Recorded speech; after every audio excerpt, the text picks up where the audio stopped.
listener production. Hey, welcome to this reheated episode of The Briefing. I'm Sasha Barbagat, and you might have seen Kendrick Lamar and Drake's feud back in the headlines today after the rapper's epic Super Bowl halftime show. Say, Drake, I hear you like I'm young.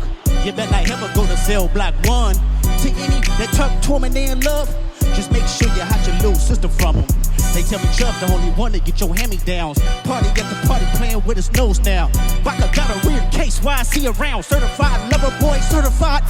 Wop, wop, wop, wop, wop. I'm on them tough. Wop, wop, wop, wop, wop. I'ma do my stuff. Why you trolling like a, ain't you tired? Trying to strike a chord and it's probably A minor. The two musicians have been beefing for more than a decade, but it all really ramped up last year, escalating from fairly pedestrian insults to some pretty dark accusations ranging from cheating to pedophilia. Seeing all the stories about it again might have you looking for a recap of the beef, and last year I sat down with hip-hop journo and author Simone Amelia Jordan to unpack it all. Let's jump back into it.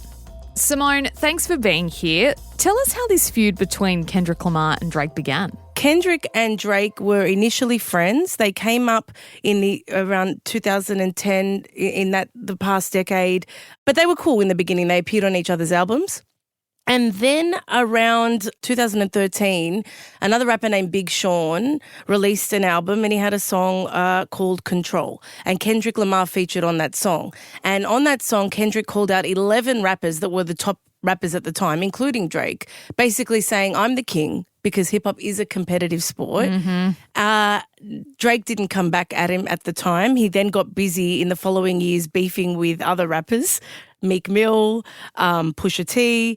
And then it wasn't until last year that Drake released a song as part of an album called First Person Shooter. And J. Cole said that there are the top 3 rappers. He called them the big 3, Drake, Kendrick, and J. Cole. Again, Kendrick took issue with this. So then earlier this year, Kendrick got on a song called Like That with the rapper Future, the producer Metro Boomin. And Kendrick said, basically, there is no big 3, there's just me. Mm-hmm. And that kicked off the maelstrom that we've been experiencing in the past month or so. J. Cole came back with a response to that, but quickly retracted because he said it didn't sit right with his spirit. He didn't feel like this beef was something he wanted to really extend. But then Drake took the bait and went in with a couple of songs. And as we know, Kendrick came back and it's been war since then. Yeah, so I read one wrote 3 songs, one wrote 2 songs, and released them over the weekend, right? Yeah. Like the weekend just passed. Yes. So are they writing these tracks as it goes? Like, oh, I just heard that diss track. Now I'm going to quickly sit down and write down the next one and then release that. Or are they already recorded and just waiting to roll out? Well, Kendrick has basically said numerous times that there's a mole in Drake's camp. Mm-hmm. So Kendrick's being fed this information constantly. And you hear things, it's a small community, so you hear things through the grapevine as well. Drake said that some of the stuff that was fed to Kendrick wasn't real, like the fact that he had a child that he was hiding, but we haven't seen proof that that isn't real yet. So there's a lot of talk going around. I do think stuff is written on the fly, but a lot of it was already kind of in the stash, tucked in. These guys spend inordinate amount of time in the studio recording music, so they have things ready to go. And like I said, I think they've got little rats in their camps feeding them information all the time. So you look very confused. I am confused about why they are feuding, because one said they were the best and the other one said, nah, I'm the best. How is that confusing to you? But the reason it's confusing to me is that it's primary school petty shit. Why are they beefing over something so nothing? This is not nothing, though. I have to push back on that. This is the crown of hip hop. This is what hip hop. The foundation of hip hop is battle. The foundation is competition, right? And so, saying that you're the king of hip hop, there carries some weight with it. There's been decades of artists that will say they've got the crown, that they're the king of New York, king of regions. I'm the king of New York. I'm the king of here. I'm the king of the West Coast. It's bravado. It's very masculine. The women rappers dance around it, but they don't really fight it out like the dudes do, like in life in general. Yeah, bragging rights in hip hop is very important. So I get what you're saying about the pettiness in terms of there are much bigger issues in the world right now that we could be focusing on. But also this is kind of, it's part of hip hop's DNA. Yeah. And Drake has always been seen, whether the outsider understood this or not, as an outsider himself to kind of the core, to hip hop's elite, to the founders of it.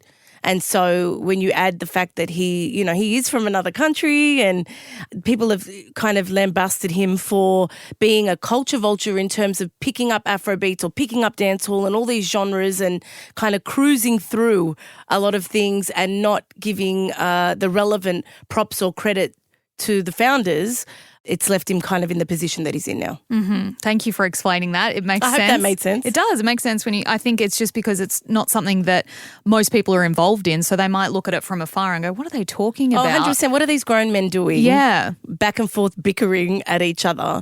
But battle rap is obvious. It's a bastion of hip hop, and I encourage anyone to go look at like the battle rap greats, which Kendrick and Drake are not battle rappers, but it is a crucial component of the genre. I want to ask then about some of the lyrics that Kendrick has written about Drake, because some of them are pretty full on, including one accusation that he's a pedophile. Yes. Have we ever seen, and I mean, that's legal implications. That's not nothing. That's not I'm the best, not you. Not to mention the artwork of one of the most recent track that had, it was basically simulating that Drake's house had a bunch of child predators living in it. That was the actual artwork. Yeah. So yeah, it's getting very serious. Yeah. So that's not a joke and that's not petty. That's serious. Yeah. So I mean, I guess again from that outsider's perspective, is there any reason for law enforcement to get involved, or is there like any suggestion that could be looked at, because they're pretty serious allegations? Yeah, they are serious allegations. I mean, I can't speak on whether law enforcement will get involved. I guess we'll wait and see off the back of those allegations, which are very serious. What I will say is in a rap battle, there are two camps, I feel like, out of the fans. Some people think it should be all gloves off. You should be able, if you're going to engage with each other in this environment, you are going to get all the dirt that you can find on that person and start slinging mud. That's the rules of engagement. There are no rules of engagement. You're going to go for the jugular because you want to win the battle. But then there's the other camp, which is obviously kind of maybe the more rational camp, that says certain things are off limits. Children, for one thing, when you're talking about someone's child, and women especially are always the fodder of these battles, especially black women. Kendrick's fiance, for example, other women that Kendrick was saying, young girls like Millie Bobby Brown, whose name got brought up. So that's obviously very distasteful as well. But rap itself has always been kind of gladiatorial, I guess. But I think in terms of these accusations that could actually be a crime, we'll have to wait and see whether something comes out of it. Drake's denied it, obviously. So we'll see. I'm sure this isn't the end of what we're going to hear from both of them. Yeah. Let's talk about defamation then, because, again, those comments made could be considered defamatory in a court of law. Now, from what I understand of the industry and the culture around it is that you don't rat, you don't go to the police, you don't stick your hand up in that way, you do it in the songs, right? Absolutely. But have we seen rappers sued in the past over their lyrics? Like, could that happen in this instance? There's been mention of, there's in New York City, there's hip-hop police squads, right, that are actually formed similar to the Middle Eastern task force that was here in Australia to combat quote-unquote Middle Eastern Australian crimes. There was a task force set up in New York called the Hip Hop Police that literally followed rappers because of the stuff they were saying, trying to catch them out on whether it was all bravado or whether it was actually real. Because some of the rappers, Sasha, are they do come from the streets and legitimately come from the streets, but then a lot of rappers are just artists and they may have a connection to the streets. They're the poets. They are recording what's going on, but they don't have that lived experience themselves. So I say all that to say there hasn't been like a watermark case in terms of lyrics. I mean, there have been little cases over the years where people have tried to infuse, well, such and such rapper said this. And it has come into play if that rapper is in court for a serious crime. That's happened, I think, a handful of times. But for the most part, these allegations usually stay on wax, as we say, until I guess there is, irrefutable proof that something's going on and that law enforcement has to take it further. What about publicity? How much of this is just each side going, oh, let's keep this going so that we can keep our names in the headlines? It benefits the rappers. It benefits like Leo Cohen, the owner of YouTube, the CEO of YouTube, because every time they're uploading a new track, it goes to YouTube first. The streams are ridiculous. It's benefiting creators because this morning I just read that Kendrick Lamar has opened up the copyrights to all of his diss tracks to the reaction community, which makes me laugh, that phrase, the reaction community, the people that film reaction videos. Yeah, I know exactly what you're talking about. Yeah. So he's just taken the copyright off all of the diss tracks so the reaction community can make money off their reaction videos, which is giving like an incredible income stream because everyone is like so invested in this beef right now. To these young people, right, which is kind of brilliant in itself that they get to make a little bit of money out of the culture that they love, that they're dissecting. So, look, beef is good for business, and let's hope that we've learned from the horrors of the past with Biggie and Tupac, and, they lost their lives over East Coast, West Coast rap beef. We pray that these guys have learned and they just keep it all in the music. All right, so with all that said then, is the music actually any good? Is it worth listening to? Oh, look, I feel like, and I'm not being biased, as a rap fan, Kendrick's side in particular is sensational. Having spoken to him myself over 10 years ago about his dedication to the craft, how he is so committed to the art of rap, the way he shifts tone, his cadence. He's a student of black music throughout the decades, so his jazz inflections, his knowledge of the history of things, just the complete seriousness that he takes going into quote-unquote war on wax is very, very impressive.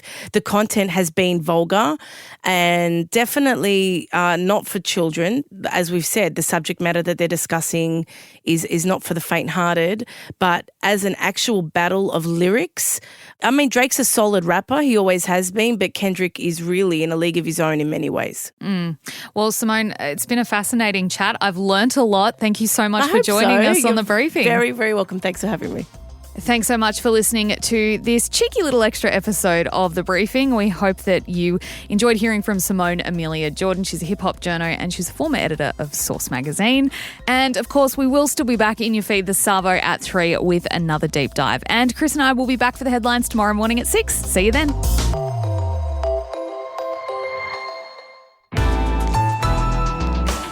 Listener.